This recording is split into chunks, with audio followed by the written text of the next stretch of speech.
भारत माता शिव शक्ति अवतार शिव बाबा याद है। ओम पिताश्री ब्रह्मा बाबा की वाणी। आज है 11/8/2026। प्रातः क्लास। रिवाइज डेट है 20/6/2020। ओम नमः शिवाय। आज बाबा ने कहा, कर्म योगी बच्चे। जी बाबा, सबसे बड़ा कर्म है रोज़ मुरली सुनना, ओम करना और बाप को याद करना। ये सबसे बड़ा और पहला कर्म है। इसका फल तो आप बच्चों को इस जन्म में मिलेगा ही, लेकिन सतयुग में भी मिलेगा और 21 जन्मों तक मिलेगा। ओम नमः शिवाय। अब आप बच्चे आओ। ये क्या है? दाल रोटी। ये बाप का वायदा दाल रोटी का है। तो आज के बाद आपने फ़िक्र करी तो बाप फ़िक्र नहीं करेगा। ये पहले बता रहे हैं, या तो खुद फ़िक्र करे या बाप को करने देवे। बच्चे सोचते हैं हम बाप से भी अच्छा कर सकते हैं, तो करके दिखावें। कोई कहते हैं हम बाप से भी अच्छा भाषण करते हैं। अच्छा, माल किसका है? माल किसका है? भाषण करते हैं, पर बेच किसका रहे हैं? अपना माल बेच के दिखावे और खुद की कीमत बना के दिखावे, तो बाप से बढ़ के कुछ नहीं। ठीक है, अब बोलो, मैं बाबा की, बाबा मेरा, और बाबा मैं सदा आपके साथ रहूँगी। पक्का? साथ रहेंगे, ठीक है? और सब ठीक चल रहा है? ऐसा क्यों सोचते हैं कहाँ भेज रहे हैं? ये सोचने का काम आपका नहीं। आप नहीं सोचो। आप सोचोगे तो कुछ नुकसान हो सकता है, और बाप सोचेंगे तो सारे नुकसान की जिम्मेवारी किसकी है? बाप की है। अपना बुद्धि एकदम साफ कर देवें। बस मैं और मेरा बाबा, और तीसरा ना कोई। मेरा बाबा आ गया। सभी बच्चों को कहना। सभी के मन में किसी भी प्रकार का संकल्प चलता है तो चिट्ठी लिखो। ऐसे तो बाबा हर एक बच्चे के सवाल का जवाब देंगे नहीं, लेकिन अभी ज्ञान को सार में समेटना है, विस्तार में नहीं जाना। ठीक है? और कुछ पूछना है किसको? किसी ने पूछा, जब आप अव्यक्त हुए उस समय लास्ट क्लास में आपने कहा निराकारी, निर्विकारी, निरंकारी। तो अब प्रश्न ये है कि निर्विकारी में तो पांचों विकार की बात आ गई, जैसे काम, क्रोध, लोभ, मोह, अहंकार से मुक्ति आ गया। तो फिर ये तीसरा शब्द निरंकारी क्यों? बाबा ने उत्तर दिया, अच्छा, निराकारी मतलब क्या? मैं आत्मा बिंदु स्वरूप। निर्विकारी मतलब कोई भी विकार नहीं, और निरंकारी मतलब जो आपने पूरा जीवन में जितना ज्ञान लिया है, जो सीख रहे हैं, उसका भी अभिमान ना हो, वह होता है निरंकारी। निर्विकारी अलग, जिसमें कोई विकार ना हो। ये ज्ञान में जो बोलते हैं ना, हमारे अंदर कोई काम, क्रोध, लोभ, मोह, अहंकार नहीं है, हम एकदम निर्विकारी हैं। यह भी एक अहंकार है। यह सूक्ष्म अहंकार है। ज्ञान के अहंकार से भी परे एकदम निरंकारी बनना है। स्वाभिमान अलग होता है, लेकिन सूक्ष्म में भी जो अहंकार आता है वो अलग होता है। अब कोई बच्चे तो कहते हैं बाबा हमें कोई अहंकार नहीं आवे, लेकिन धीरे धीरे सूक्ष्म रूप में आ जाता है। अगर कोई कहे कि आप में ये कमी है, अभी इसको ठीक करना है, तो क्या कहेंगे? अरे मेरे को इतना समय हो गया बाबा से मिलते हुए, मेरे को सब नॉलेज है, मैं सब जानता हूँ या जानती हूँ, तो उसको क्या कहेंगे? यह भी ज्ञान का अभिमान है। इस अभिमान से भी पार जाना है। दूसरी बात, निर्विकारी इस स्थूल दुनिया से, और फिर निरंकारी इस दुनिया के भी पार से। जब अपन इस शरीर में आते हैं, बोलते हैं, बात करते हैं, इस शरीर के, सूक्ष्म शरीर के स्थूल बंधनों से भी पार। कौन सा? एक मैं आत्मा, और कुछ नहीं। किसी ने पूछा, जैसे मम्मा और आपको पता चल गया था कि वो राधा हैं और आप कृष्ण हैं, तो क्या हर आत्मा को अपना भविष्य जीवन साथी जो होगा वो पता चल जाएगा? बाबा ने उत्तर दिया, बिल्कुल पता चल जाएगा, लेकिन पुरुषार्थ अनुसार। जीवन साथी का पता कैसे चलेगा? अब मान लीजिए आज के समय में जोड़ियां कैसे बनती हैं? जैसे किसी के साथ किसी का भी विवाह होता है, ज़रूरी तो नहीं कि दोनों के संस्कार एक जैसे हों, लेकिन कोशिश करते हैं कि दोनों के संस्कारों को मिला करके विवाह किया जाए। लेकिन सतयुग में माला कैसे बनेगी? मड़का एकदम अपने शेप में होता है। जैसे जैसे पुरुषार्थ आगे तीव्र बढ़ता जाएगा, जिसका पुरुषार्थ अच्छा है तो अपने जीवन साथी का भी मालूम पड़ जाएगा। ये आपका पुरुषार्थ अनुसार ही है। अगर आपका पुरुषार्थ अच्छा होगा, अपने बाप को बड़े प्यार से याद किया होगा, आपकी स्थिति अच्छी होगी, तभी तो उस अनुसार आपको जीवन साथी मिलेगा। लेकिन वो पहले पता बिल्कुल नहीं पड़ेगा, क्योंकि अगर पहले पता पड़ जावे तो मन में फिर विकार आना शुरू हो जाएंगे। इसलिए ये स्टेज भी अंतिम समय की होती है। बाबा भी सबको ये शक्ति नहीं देता है कि सबको अपने जीवन साथी का पता पड़ जाए। जिसको बाबा जानता है अच्छे से कि ये बच्चा जो भी करेगा सेवा अर्थ ही करेगा, उसी को ही वो पावर मिलती है। नहीं तो ये अंतिम समय के कुछ क्षण में ही वो शक्ति मिलती है। जब पता पड़ता है तब कोई विकार आने का चांस ही नहीं है। फिर किसी ने पूछा, बाबा मन को कैसे साफ करें? बाबा ने उत्तर दिया, घर को कैसे साफ करते हैं? देखो, मेरा बाबा और मैं, ये दोनों एक झाड़ू है, एक साबुन है। मेरा बाबा से एक ऐसा फव्वारा निकल रहा है जो मुझ आत्मा को अच्छे से एकदम साबुन लगा करके साफ कर रहा है, और मुझ आत्मा की सारी मैल धुल गई है। और मैल क्या होती है? पहले मैल को जानो। एक मैल होती है सबसे पहले कॉमन बुराइयाँ। किसी को दुख देना ये मैल है, अहंकार करना ये मैल है, दृष्टि वृत्ति को ठीक नहीं रखना ये मैल है। मैल क्या है? किसी के मुंह में अटक जाना, फंस जाना, ये मैल है। सबसे बड़ी मैल अपने आप को शरीर समझना। जिस दिन अपने आप को आत्मा अनुभव करेंगे, आत्मा समझने लगेंगे, तब उस दिन आपकी सबसे बड़ी मैल खत्म हो जाएगी। आप साफ सुथरे बन जाएंगे। और मैल कब खत्म होती है? मेरा बाबा, जैसे बोला मेरा बाबा, तो बाबा के गुण याद आएंगे। मेरा बाबा कैसा दिखता है? बिंदु, सूक्ष्म है। तो मैं आत्मा भी कैसी? सूक्ष्म। मेरा बाबा क्या करता है? प्यार का सागर है। तो मैं आत्मा भी कौन हूँ? मास्टर प्यार स्वरूप। मेरा बाबा सागर है, मैं मास्टर हूँ। सारे गुण उतार लो, जैसे कॉपी करते हैं ना। पता है कॉपी कैसे करते हैं?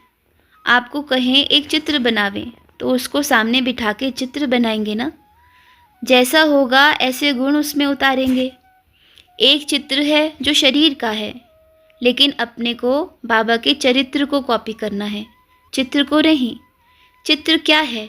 एक बिंदी। तो जैसे ही चरित्र आएगा, ऐसे चित्र अपने आप दिखने लगेगा। मैं आत्मा हूँ, ये चित्र थोड़ी होता है। लेकिन मैं कैसी हूँ? मैं प्रेम स्वरूप हूँ, मैं सुख देने वाली हूँ। सबसे मेन बात ये होती है, ठीक है? किसी ने पूछा, अभी की दुनिया में जो एडवांस पार्टी की आत्माएं हैं, वो देवताओं को जन्म देने के निमित्त बनेंगी। वो दो आत्माएं कैसे जानेंगी कि हम निमित्त हैं? क्या देवताओं को जन्म देने वाली आत्माएं लौकिक में भी पति पत्नी होंगे? बिल्कुल नहीं। ये कोई सभी की बात नहीं कह रहे हैं, लेकिन सभी ऐसे कोई पति पत्नी नहीं होंगे। हाँ, उसमें भी कुछ ऐसे होते हैं।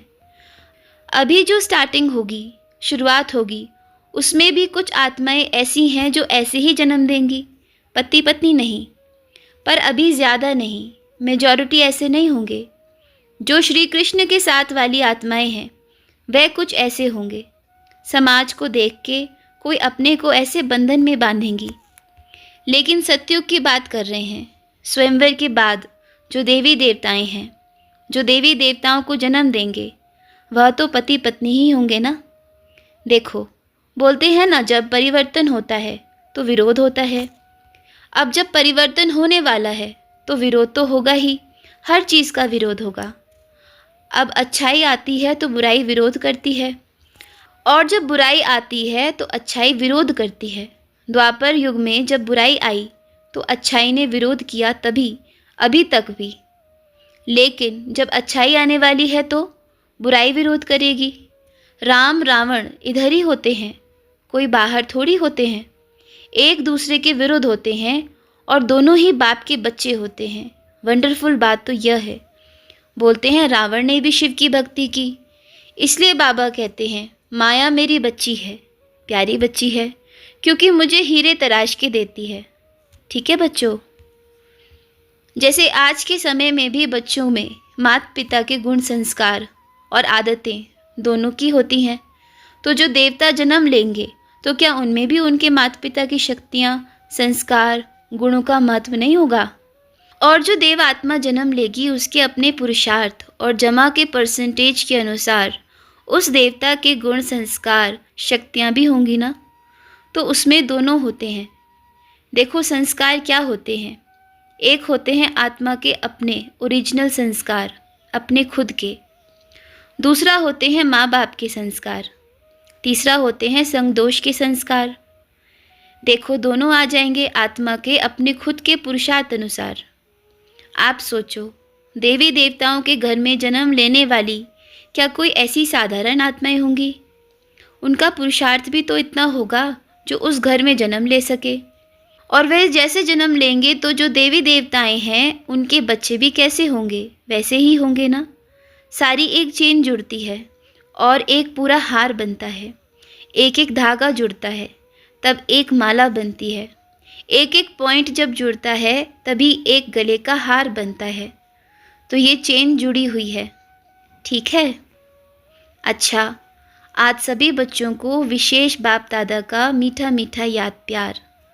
मिलते रहेंगे, आते रहेंगे। जब तक संगम युग है मिलन मनाते रहेंगे। लेकिन पुरुषार्थ अभी, परिवर्तन भी अभी। अपना मन साफ, संस्कार अच्छे, मुरली, ओम और बैठ कर के विचार सागर मंथन करना कि मुझे मिला क्या है, प्राप्ति क्या हुई है। और बाप के साथ रहेंगे तो हीरो बन जाएंगे। हीरा बन गए हैं। ठीक है बच्चों, समय अनुसार सब कुछ अच्छा होगा। जो ड्रामा में होगा वही होगा। ठीक है। बाप को क्या चाहिए? ऐसे आने वाले हैं जो कहेंगे हमारा इतना सारा सोना पड़ा है, बाबा ये रख लो ना। तो बाबा कहेगा क्यों रखें, पता है इसका रिटर्न कितना देना पड़ेगा। बाबा से बात करना और जो आपने संकल्प किया है, अगर ड्रामा में होगा तो होगा और अगर ड्रामा में नहीं होगा तो बिल्कुल नहीं होगा। ऐसे तो बहुत बच्चे आने वाले हैं। बाबा इतनी सारी ज़मीन रख लो ना, हमारे क्या काम की। तो बाबा भी क्या करेगा? अपने को क्या करना है रखे, नहीं चाहिए। ठीक है।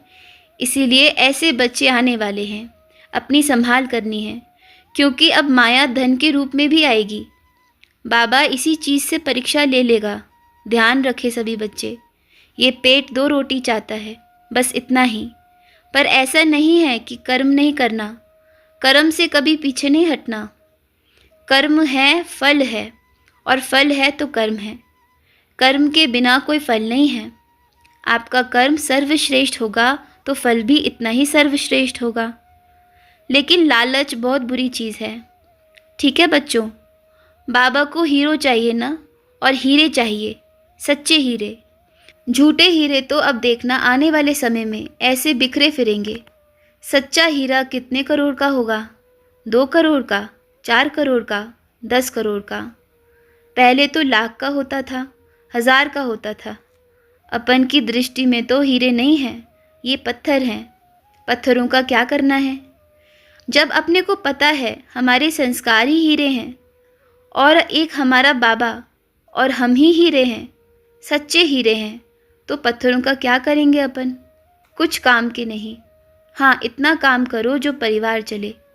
बाप का घर चल रहा है, बस भूखे तो नहीं मर रहे हैं, कपड़ा मिल रहा है ना, खाने को मिल रहा है ना। बस अपने कर्म से पीछे नहीं हटो, बिल्कुल नहीं। देखो सबसे बड़ा कर्म है रोज़ मुरली सुनना, ओम करना और बाप को याद करना। ये सबसे बड़ा और पहला कर्म है।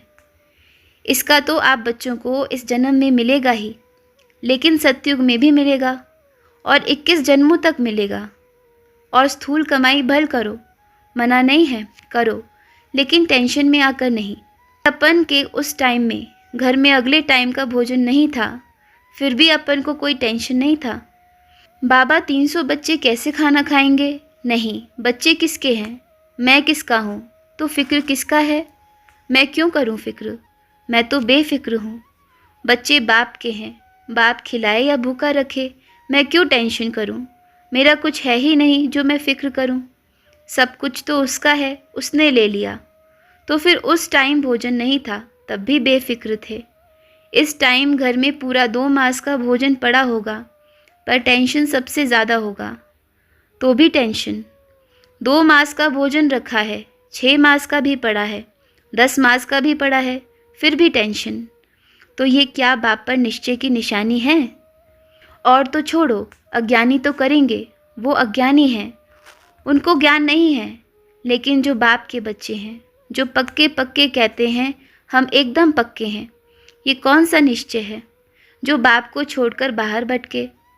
जिसको बाप पर निश्चय नहीं, उनको खुद पर भी निश्चय नहीं है। तो छोड़ देना। क्यों कहते हैं हम समर्पित हैं? कुछ नहीं है। बाप पर विश्वास नहीं कि मेरा बाबा सब कुछ ठीक करेगा।